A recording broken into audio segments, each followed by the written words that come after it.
অসম আৰু অসমীয়াৰ বাবে আজি এটা বিশেষ দিন কাৰণ জুবিন দাক আজি এবাৰ সপোনৰ চিনেমাখনৰ জৰিয়তে ৰৈ ৰৈ বিনালে জৰিয়তে জীৱন্ত ৰূপত চাবলৈ আচলতে অসমীয়া শিলদল ভাঙি পিনি ওলাই অহা দেখিবলৈ পোৱা গৈছে। প্ৰথমটো দৰ্শন ইতিমধ্যে ইলি হলত সমাপ্ত হৈছে আৰু দৰ্শনাৰ্থীসকল অহা দেখিবলৈ পাইছে। মই সতীৰ্থক মই পৰিৱেশটো দেখাৰ বাবে অনুৰোধ জনাইছো। চাই খুব ভাল লাগিলে, আৰু ৰাইজে চাই ভাল পাব। বেয়া লাগিছে জুবিন দাৰ লাষ্ট চিনেমা যিহেতু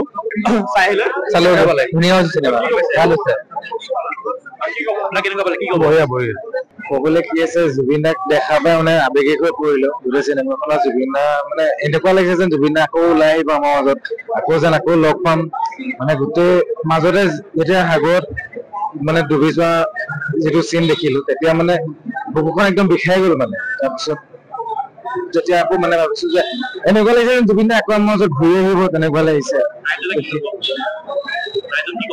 ৰাইজক মই এইটোৱে কম, এইটোৱে অনুৰোধ কৰিম, আহক ৰৈ ৰৈ বিনালে ছবিখন এবাৰ চাওক।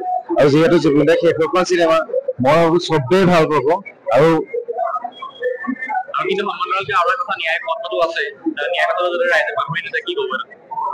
সেইটোতো আমি সকলোৱে লাগিয়ে আছো, সোনকালে জুবিন দাই ন্যায় পাওক, তাৰ বাবে আমি কামন্তভাৱে আমি সদায় দাবী জনাই আছো। দেখিবলৈ পালে আচলতে পুৱাৰ পৰা আজি এনেকুৱা এটা পৰিৱেশ কোনোদিন আচলতে সৃষ্টি হোৱা নাছিলে। অসম আৰু অসমীয়াৰ বাবে এটা বিশেষ দিন। বহু অপেক্ষাৰ অন্তত আচলতে জীৱন্ত ৰূপত জুবিন গাৰ্গক চাবলৈ এইদৰে শিলদল ভাঙি ওলাই অহা দেখিবলৈ পোৱা গৈছে প্ৰত্যেকজন। এনেকুৱা এটা পৰিৱেশৰ কোনো চলচ্চিত্ৰৰ ইতিহাসত আমি আজিলৈকে দেখা নাছিলো। পুৱা প্ৰায় 4:30 বজাৰ পৰা এইদৰে প্ৰতিটো হলত, অসমৰ প্ৰত্যেক প্ৰান্তৰ প্ৰত্যেকটো হলত ৰাইজৰ ভিৰ দেখিবলৈ পোৱা গৈছে। আৰু প্ৰতিজন অসমীয়াই কান্দি কান্দি আহিছে চিনেমাখন চাবলৈ, কান্দি কান্দি চিনেমাখন চাইছে আৰু কান্দি কান্দি পিনি এই হলৰ পৰা ওলাই অহা দেখিবলৈ পোৱা গৈছে। বহুকেইজন দৰ্শনাৰ্থীক পৰা আমি জানিব পাৰিছো। আৰু জুবিন দাই ক'ব দৰে জুবিন দাৰ চিনেমাখনৰ নামেৰে ৰৈ ৰৈ বিনাই আচলতে প্ৰত্যেকজন ব্যক্তি ওলাই অহা দেখিবলৈ পোৱা গৈছে। বহুত ভাল লাগিলে, চাই বহুত ভাল পালো আৰু সকলোকে অনুৰোধ জনাইছো চাবলৈ চিনেমাখন। আৰু আচুৰ্য বৰপাত্ৰগোহাঁই এটা ডাইলগ মনত থাকি গৈছে। তেওঁ তাক পোৱাৰ লগে লগে প্ৰথম পোৱাৰ লগে লগে খুব আপোন আপোন লাগিলে, সি বহুত উৰিব।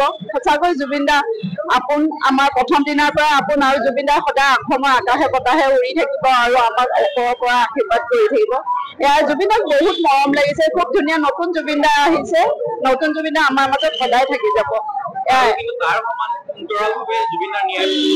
ন্যায় প্ৰসংগ আমি কেতিয়াও পাহৰা নাই। জাষ্টিছ ফৰ জুবিন দা, ন্যায় আমি বিচাৰিছো। কি হৈছিলে 19 তাৰিখৰ ঘটনাটোত আমি আজিলৈকে একো গম নাপালো। তাৰ কাৰণে আমি বহুত আজি অপেক্ষাকৃত। সদায় ছচিয়েল মিডিয়াত লিখি আছো, প্ৰত্যেক দিনাই লিখি আছো জুবিন দাক ন্যায় লাগে। আৰু আমি চৰকাৰৰ ফালৰ পৰা কৈছে 3 মাহ আমাক অপেক্ষা কৰিবলৈ। আমি অপেক্ষা কৰিম, 3 মাহ ধৈৰ্য ধৰিছো। ধৈৰ্য কিমান বাৰ হেৰাই গৈছে, তথাপিও আমি ধৈৰ্য ধৰিছো। কিন্তু আমাক ন্যায় লাগিব। জুবিন দাৰ কি হৈছিলে সঠিক ৰিজাল্টটো আমাক লাগিব, আমি সেইটো বিচাৰো। প্ৰত্যেকজন দৰ্শনাৰ্থী এইদৰে আৱেগিক হৈ পৰিছে। ৰৈ ৰৈ বিনাই তেওঁলোকে ওলাই আহিছে। দুচকুত আচলতে সকলো দেখিবলৈ পোৱা গৈছে তেওঁলোকৰ। মই সামগ্ৰিক পৰিৱেশটো সতীৰ্থক দেখাৰ বাবে অনুৰোধ জনাইছো। বহুতেই ভাল লাগিলে। জুবিন যে জীয়াই আছে, জুবিন অমৰ, জুবিন কোনোদিন মৰিব নোৱাৰে। জুবিনক আমাৰ মাজত সদায় আমাৰ ৰাইজে জীয়াই ৰাখিব লাগিব। জুবিনক লৈ আমি গৌৰৱ কৰো। যিকেইটা নৰপোষ আছে তাক নি পেলাই এনেকুৱা কৰিলে তাহাঁতি যাতে শাস্তি পাব লাগে। এই পৃথিৱীত যাতে তাহাঁতক জীয়াই ৰাখিব নালাগে, আমি তাৰেই কামনা কৰিছো। আৰু এই চিনেমাখন ৰৈ ৰৈ বিনালে আপোনালোকৰ চেনেলৰ যোগেদি আমি আহ্বান জনাইছো, যিমান ৰাইজ আছে সকলো ৰাইজে চব জুবিনক জীয়াই ৰাখক। এয়াই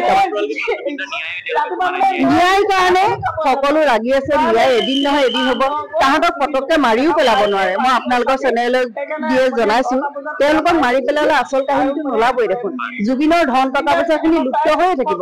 গতিকে তাহাঁতৰ পৰা গোটেইখিনি উলিয়াই দিলে তাহাঁতক মুকলি পথাৰত, মুকলি মাজত দি পেলাই তাহাঁতক দলিয়াই পাথৰ দলিয়াই মাৰিব লাগে মই সেইটোহে বিচাৰো পটককে মাৰি পেলালে ভাই একো গমেই নাপাব এদিন যাতে হাতটো ভাঙে এদিন যাতে ভৰিটো ভাঙে এদিন যাতে চকু ফুটায় তাহাঁতক তেনেদৰে শাস্তি দিয়াটোৱে আমি বিচাৰো অন্য আমাক একো নালাগে তাহাঁতক তেনেকে শাস্তি দিয়ক ধন্যবাদ সেইদৰে দেখিবলৈ পালে আচলতে প্ৰত্যেকজন ব্যক্তি ক্ষোভিত হৈ আছে দুখেৰে আহিছে যিখন চিনেমা ৰৈ ৰৈ বিনালে প্ৰত্যেকজন অসমীয়াই প্ৰত্যেকজন স্বাভিমানী খিলঞ্জীয়া অসমীয়াই ৰৈ ৰৈ বিনাই আহিছে পুৱাৰ পৰা প্ৰায় 4:30 বজাৰ পৰা অসমৰ ইতিহাসত চিনেমা ইতিহাসত চলচ্চিত্ৰ ইতিহাসত হয়তো এনেকুৱা দিন কোনোদিন ওলোৱা নাই এগৰাকী অকণমানি আছে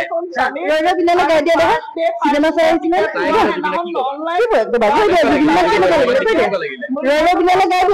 ইমান গাই আছে